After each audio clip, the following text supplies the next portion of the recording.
ఉప్పల్ పిస్తా house హోటల్లో స్వల్ప అగ్ని ప్రమాదం. పిస్తా హౌస్ అగ్ని ప్రమాదంపై పలు అనుమానాలు. పిస్తా హౌస్ హోటల్లో ఫైర్ సేఫ్టీ సరిగా లేదు.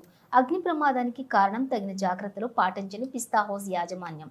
మీడియాపై పిస్తా హౌస్ సిబ్బంది దౌర్జన్యం. మీడియా వ్యక్తులు వీడియోస్ తీస్తూ బూతు మాటలు తిడుతున్న పిస్తా హౌస్ సిబ్బంది.